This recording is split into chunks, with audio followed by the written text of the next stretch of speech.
¿Lograron entrar ya los integrantes? Sí, Liz.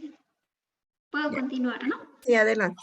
Ya. Bueno, estaba bueno, en las raíces de la organización sindical, ¿no? Ya que después de la Guerra del Chaco, tomando en cuenta en 1932 y 1935, se posibilitó lo que era esta organización sindical, ¿no? Efectiva, perdón, ahí está, efectiva, lo cual los primeros, podríamos recalcar que los primeros sindicatos agrarios fueron más que todo orientados a los movimientos obreros, como también de las minas sobre todo, ¿no? Ya que también existían fábricas en las ciudades y que la mayor parte de los mineros, ya que provenían de una zona andina, como también de valles cochabambinos, así se tomaron lo que era la lucha, ¿no? Luchar por las demandas de los indígenas tratándose como colonos o pongos, y que por otro lado también los obreros estaban bajo condiciones de explotación laboral, se podría decir.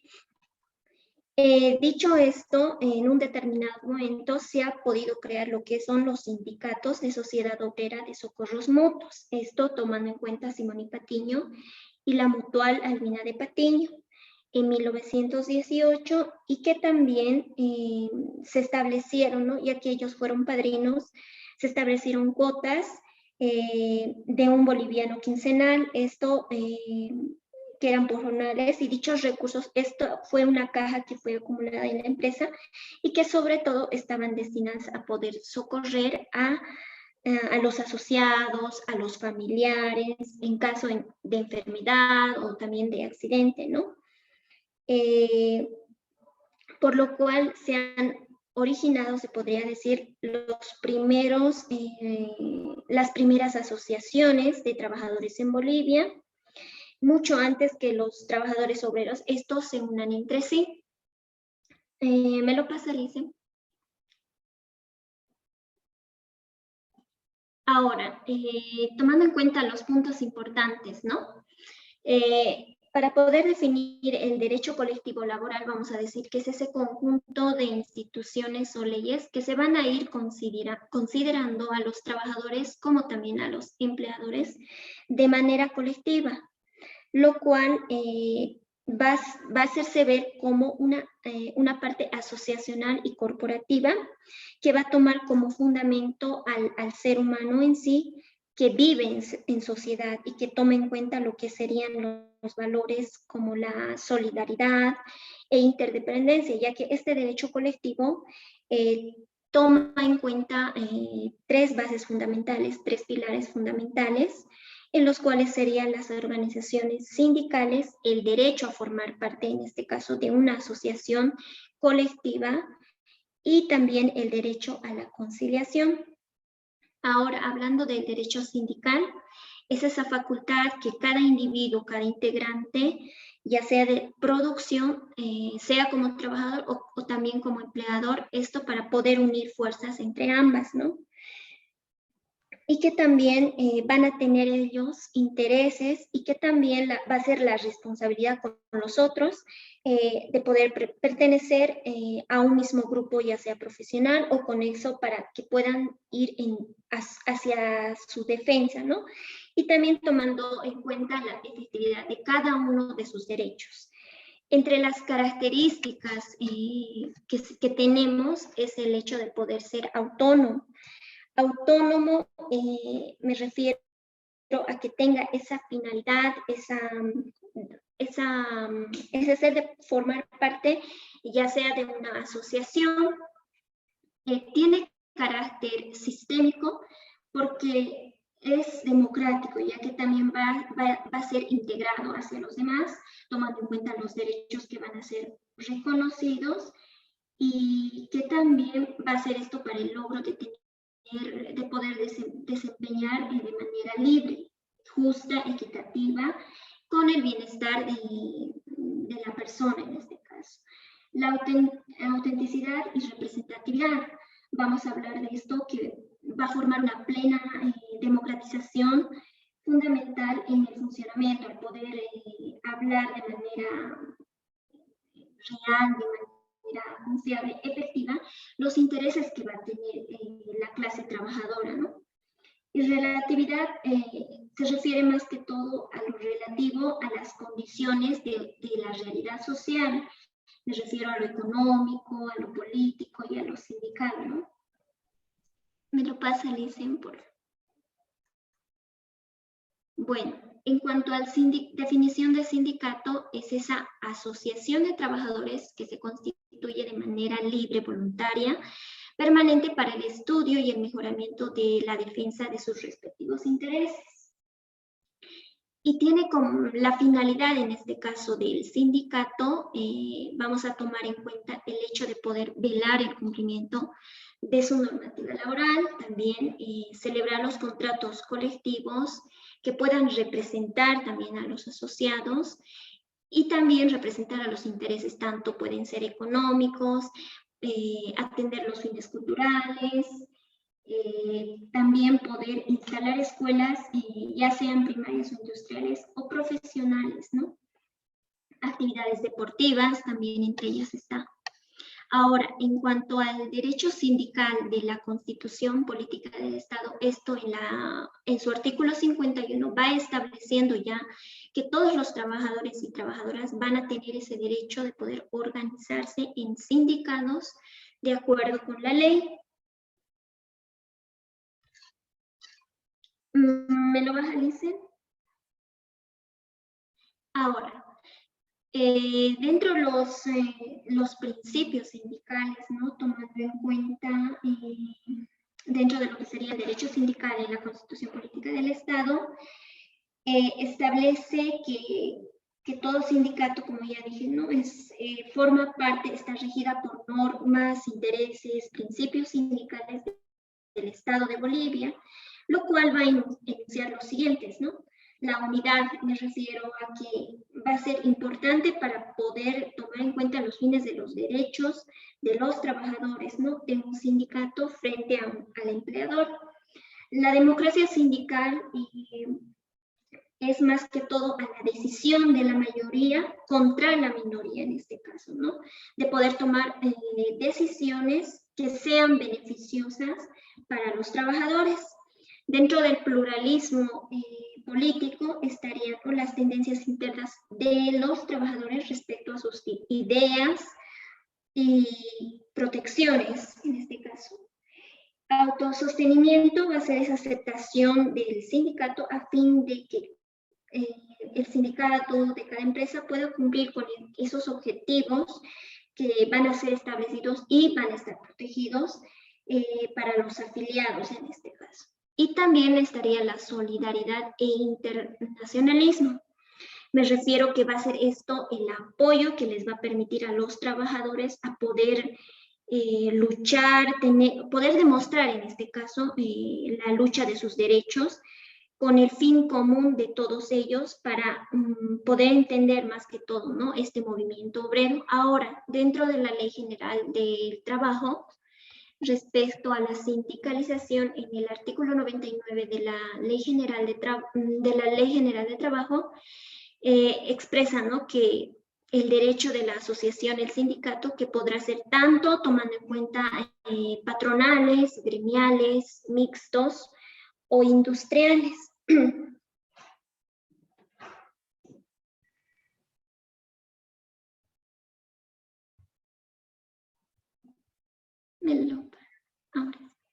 Ahora va a continuar lo que sería mi compañera.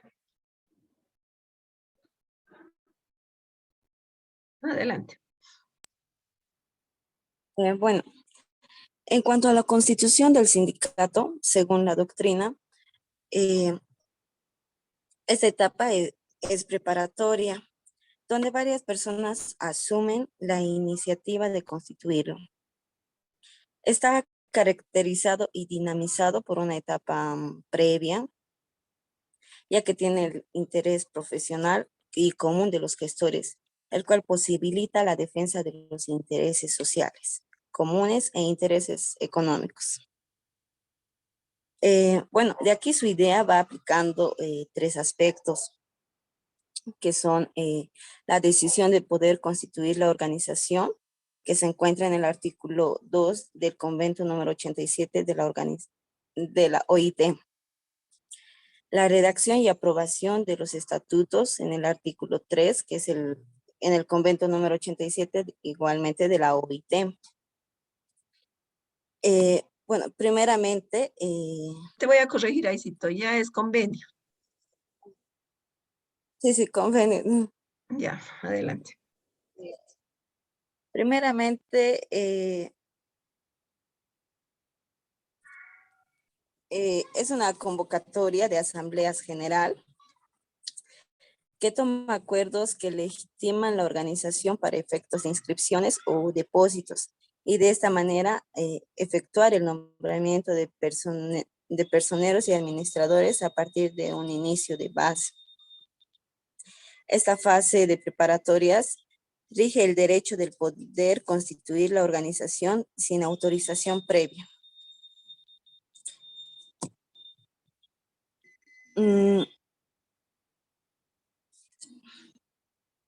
Los requisitos necesarios son el número mínimo de integrantes, debe de ser una exigencia para su inscripción, en el cual registra el administrativo, el número mínimo de integrantes llega a ser entre 15 a 25 trabajadores y de 3 a 5 empleadores, dependiendo de la legislación.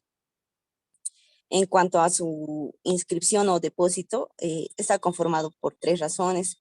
Primero, por la publicidad y la actividad sindical. Segundo, permite la vigilancia administrativa sobre la formación legal de la asociación. Y bueno, por último, porque es la inscripción o depósito el que dota de la persona jurídica al sindicato, admitiendo que ésta queda sujeta a las condiciones que limitan la aplicación de los artículos 2, 3 y 4 del convenio número 87. Convenio.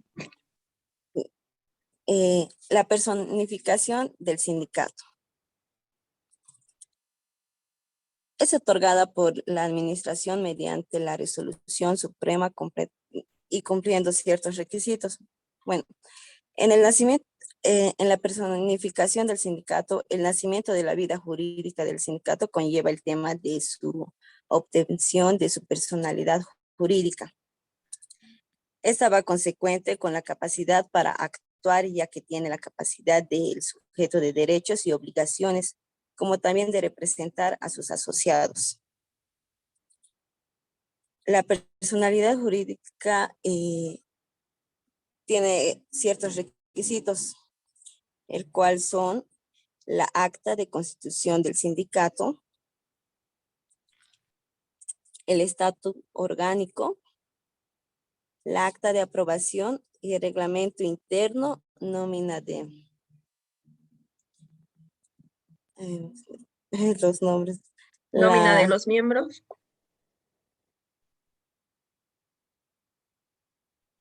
Sí, nuevamente los. Y a la nómina de los miembros y bueno, también está la nómina completa de todos y cada uno de los afiliados al sindicato. Específicamente con nombre, apellido y número de cédula de identidad. También entran las firmas y rúbricas. El memorial solicita la otorgación de una personalidad jurídica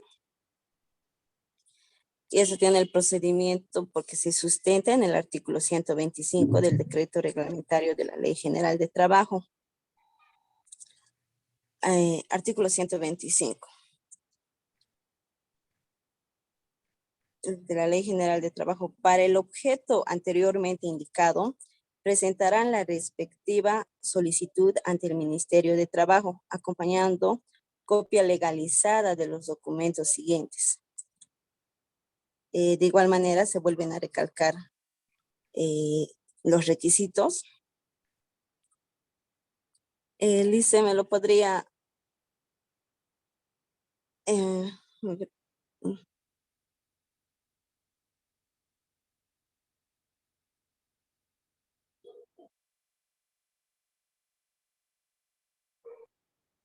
Adelante.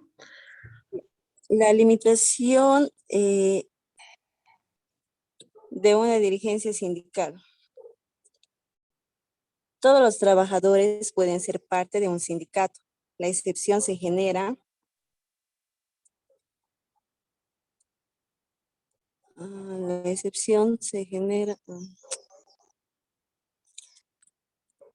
con los requisitos. Bueno, limitación. Existen ciertos requisitos. De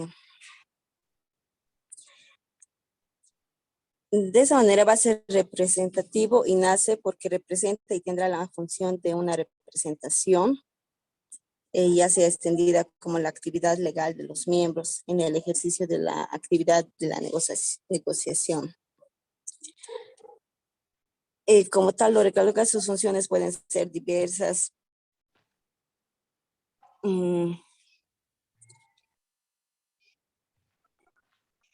Menores de edad, eso quiere decir a partir de los 18 años para arriba. No pueden entrar extranjeros, pero sí pueden ejercer la condición de afiliado y no así pretender ser como un dirigente sindical. Los trabajadores de confianza, bueno, aquellos trabajadores que ejercen cargos de decisión o alta dirección o algún mando de superioridad, no representan patronal y tampoco pueden ser miembros de un sindicato. Los analfabetos, bueno, los analfabetos, mínimamente el dirigente sindical debe de saber leer y escribir a fin de presentar a sus afiliados. Los condenados o la pena corporal, bueno, no pueden, esas pueden ejecutar, o pena corporal con, ¿qué sería? Con auto de culpa, creo que falta algo. Ya. Ellos pueden ejecutar ya que aquellas tienen una sanción penal ejecutariada por delitos ya de orden, ya sea público o privado, y pues no se puede relacionar con una actividad sindical. También están los que no hayan realizado el servicio militar o la falta de trabajo por 6 meses, como también los miembros prominentes de partidos políticos. ¿Me lo puede bajar, Lice? Obligaciones de la directiva sindical. Dirigencia.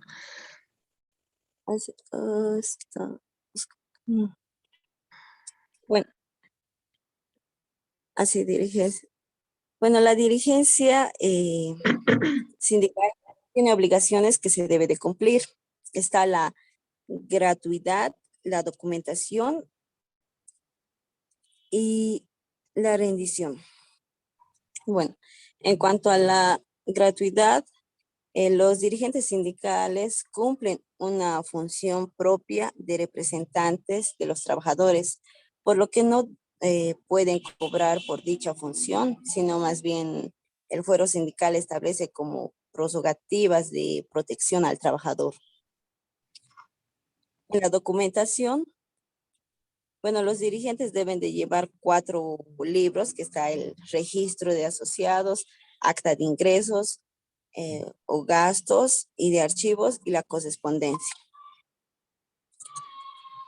En cuanto a la rendición, bueno, toda la directiva deberá de realizar un informe de gastos durante su gestión a fin de que los trabajadores lo sepan.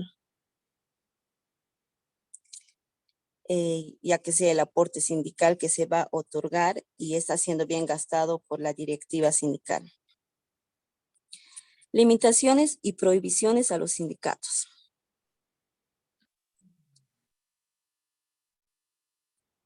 Bueno, aquí se va a tomar en cuenta que un dirigente sindical no puede primeramente ocuparse de los fines diferentes a los señalados. Tampoco puede ejecutar actos tendientes a menoscabar la libertad individual o de trabajo.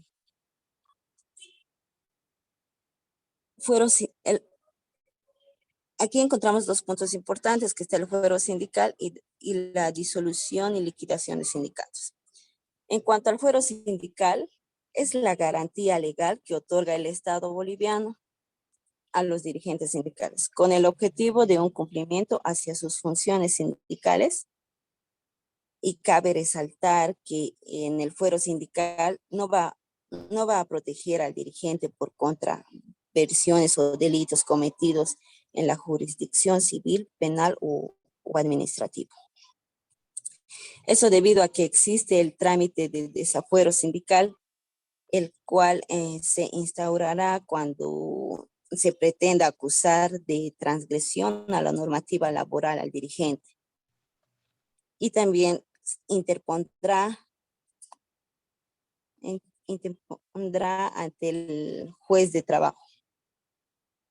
En cuanto a la disolución y liquidación de sindicatos, estas organizaciones sindicales se disuelven cuando se llega a comprobar que se realizaron actos contrarios a las normas contenidas en la Ley General de Trabajo y en el Decreto Supremo Reglamentario de la Ley General de Trabajo. La paralización de sus actividades por más de un año, y en atención a esto, el Poder Ejecutivo dispondrá su disolución, además de que declarará la disolución que se va a formar como comisión liquidadora, el cual tendrá un plazo de 6 meses para la liquidación conforme al Estado.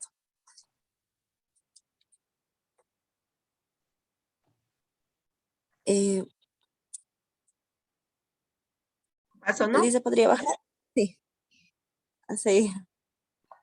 Bueno, continuará mi compañera. Buen día, licenciada. Va a continuar el compañero. Vamos a empezar con lo que serían los conflictos laborales. Bueno, vamos a empezar primeramente con lo que es la terminología, ¿no? Que la palabra conflicto proviene del latín conflictus, que significa combate, lucha, pelea, ¿no? Por algún desacuerdo o alguna controversia, ¿no? Que se tenga en sí dentro del área laboral. Bueno, de aquí puedes sacar la definición de lo que es un conflicto laboral para el autor Santos Azula, ¿no? Que los conflictos laborales son en sí las diferencias que pueden surgir o suscitarse en dicha empresa o en algún sitio laboral, ¿no? Por alguna modificación o algún desacuerdo que haya entre el empleador y el empleado, ¿no? El patrón en sí, simplemente, ya que el conflicto laboral es la alteración de la normalidad, ¿no? De las labores producidas entre los trabajadores, empleadores y sus asociaciones respectivas, ¿no? Con las que están afiliadas. Por parte de los trabajadores, cuando se modifican o intentan modificar las condiciones establecidas, incluso surge una controversia ahí, porque es un desacuerdo, ¿no? Que favorece solo a una parte, ya sea que favorezca al patrón más que todo. Es de ahí donde surge el conflicto laboral, por así decirlo, ¿no? Un pequeño resumen de lo que puedo decir. Después de aquí, hay los conflictos laborales se dividen en 4 tipos de conflictos. ¿Podría pasar, licenciado? Lo que sería primeramente el conflicto laboral, ¿no? Es aquel que se suscita entre un trabajador, un individuo y el empleador, ¿no? Sobre la extinción del contrato de trabajo, algún desacuerdo que estuviera teniendo, ¿no? Algún reclamo entre la misma persona, ¿no? Como lo bien dice, un conflicto individual entre la misma persona y el patrón, ¿no? Después lo que sería el conflicto colectivo, ¿no? Es el que suscita, ¿no? Y ya que abarca un grupo de trabajadores con el empleador, ¿no? Sobre las condiciones del trabajo, ¿no? O que tiene, por así decirlo, a no favorecerlo, a no favorecer a los trabajadores, ¿no? Ya que este tiende a alterar la paz social más que todo, ¿no? Ya que genera líneas anteriores que se desarrollan de un modo más prolijo, ¿no? Este tipo de conflicto. Vamos a seguir con lo que serían los conflictos de derecho, que son aquellas que ocupan interpretar o aplicar el cumplimiento estricto de los derechos existentes que buscarán establecer y declarar donde el derecho pueda cambiarse, por así decirlo, pero no se puede. Por- Vamos a seguir con lo que es el conflicto reivindicativo, em, que son aquellas que pretenden la reivindicación de derechos, ¿no? Consagrarlos dentro de los derechos positivos, siendo un competente, ¿no? Para resolver estos conflictos, autoridades administrativas del trabajo, cuando se crean nuevas condiciones de trabajo, ¿no? Un nuevo derecho, por así decirlo, como el aumento salarial y demás. Eh, Vamos a pasar con el tercer punto, que es el concepto conflictivo, el colectivo del trabajo. Bueno, este conflicto es la lucha entre un sindicato, un grupo de sindicatos más que todo, y lo que sería el grupo de patrones o empleadores, ¿no? El cual modifican las condiciones del trabajo, el salario, y factores diversos, ¿no? Que pueden afectar la integridad incluso de los trabajadores o que no estén de acuerdo, ¿no? Con salarios bajos o les aumenten las horas de trabajo y les siguen pagando lo mismo, por así, como ejemplo puedo poner eso. Vamos a pasar a la siguiente, licenciada. Sobre eso, Después, vas a ver yo. las formas de solución de un conflicto colectivo de trabajo. Según la normativa laboral vigente, existen tres tipos de solución del conflicto. En dos de ellas interviene la autoridad administrativa del trabajo. Las tres formas son la reclamación obrera, la conciliación y el arbitraje.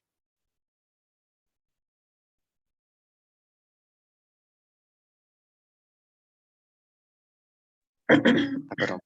Am, Vamos a empezar con lo que es la reclamación obrera,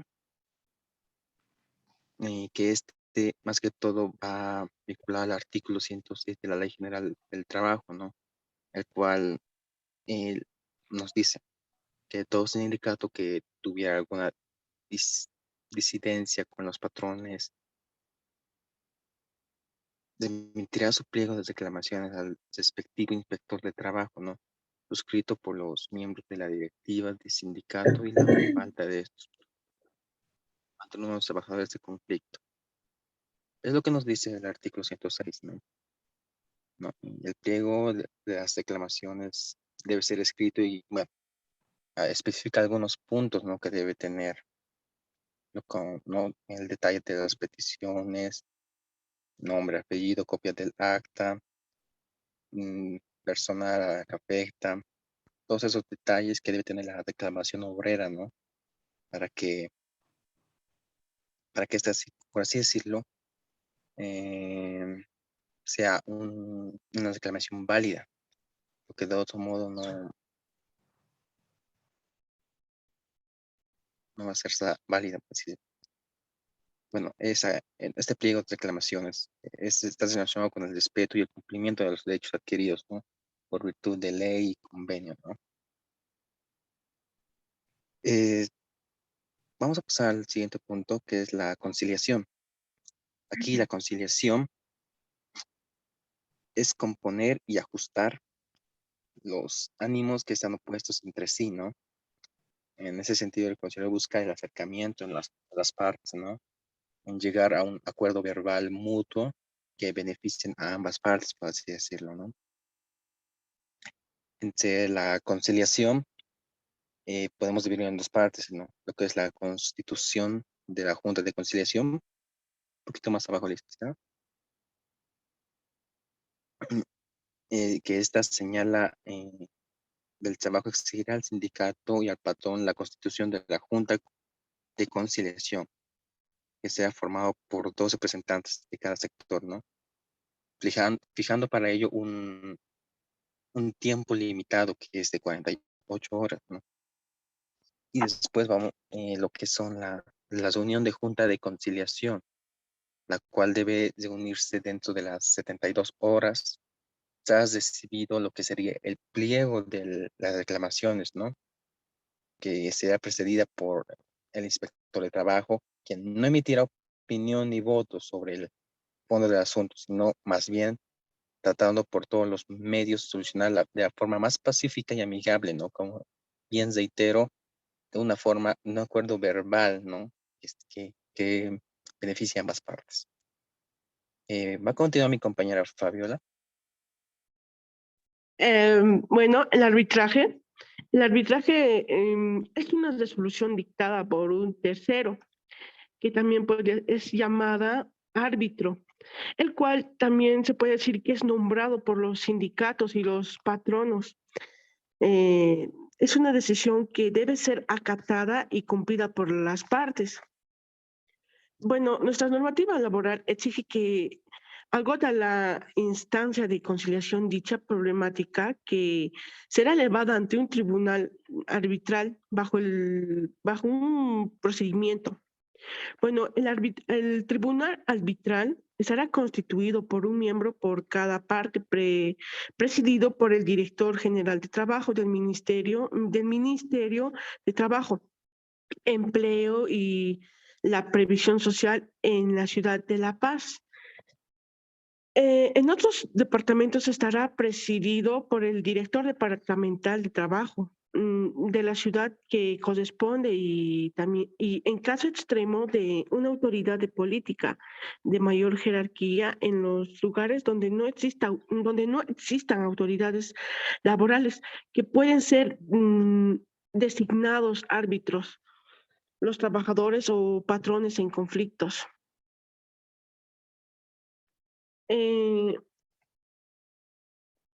También se evidencia la composición tripartida de este tribunal arbitral al estar compuesto por un representante del gobierno, el representante de los trabajadores y representante del empleador. Si dentro de las 24 horas las partes no designan a sus árbitros, el presidente del tribunal arbitral está facultado para designarlo de oficio en rebeldía.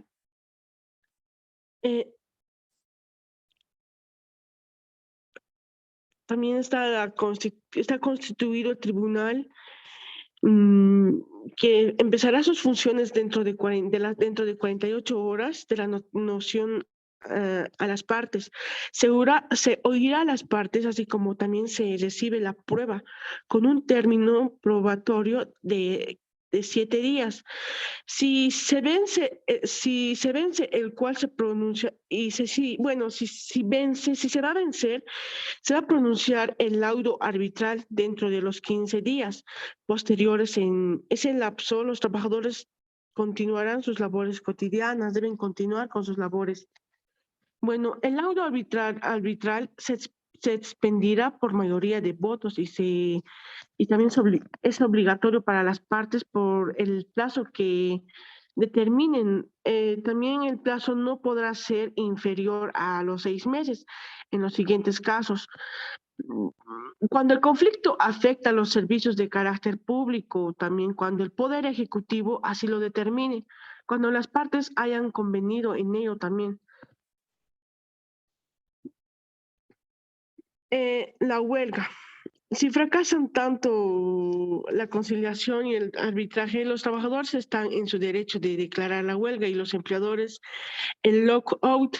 Tomando, bueno, hay una definición que tiene, en el cual nos dice que la doctrina se reconoce que el derecho de la huelga es un derecho natural, generalmente normado y aceptado de negarse colectivamente a trabajar específicamente consiste en la suspensión o paralización colectiva y concertada del trabajo por iniciativa obrera, tendiente a conseguir objetivos de orden profesional o político, o bien también podría manifestarse en protesta contra determinadas actuaciones patronales, gubernamentales, o algunas veces puede ser también para imponer una transformación revolucionaria de la sociedad o con la finalidad de asegurar también cualquier otro derecho fundamental.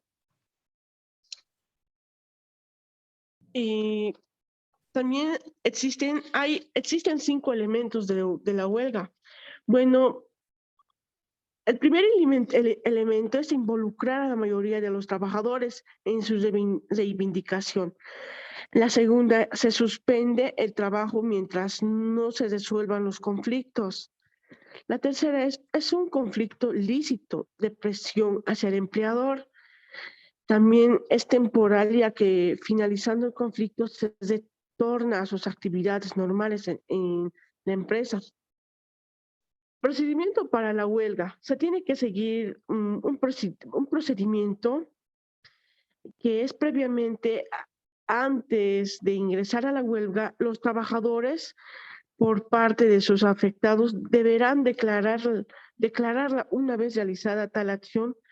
Debe ser conformada por un comité de huelga, la cual se va a encargar del tema logístico y la representación de los trabajadores. Dichas actas tienen que ser remitidas a las autoridades correspondientes con 5 días de anticipación. Para el caso del lockout, el patrono va a evidenciar la lista de los trabajadores que se quedaron sin ocupación y también ver los motivos y el tiempo de duración del cierre de la empresa. También están los delitos y prohibiciones. La huelga no puede ser hostil con la propiedad o contra las personas. De lo contrario, puede caer en la comisión de delitos o otras infracciones. También debemos destacar que el Código Penal, en el artículo 234, actualmente nos dice que la ley número 316 de 10 de diciembre de 2012 estipula que el que promoviere la huelga o el lockout declarados ilegales por la autoridad de trabajo será sancionado con privación de libertad, por lo que se tiene que tener un buen asesoramiento legal a fin de que no incurra en tales actuaciones penales, ya que está abrogado dicho artículo a fin de beneficiar a los trabajadores y no se use más dicho artículo que ocasiona un perjuicio penal a todos los dirigentes y trabajadores que incurren en una huelga declarada ilegal por el Ministerio de Trabajo, Empleo y Previsión Social. En cuanto a las prohibiciones, esta es para servicios públicos en caso de la administración pública, fiscalía y municipal, servicios de agua potable, combustible, energía eléctrica, comunicación y otros.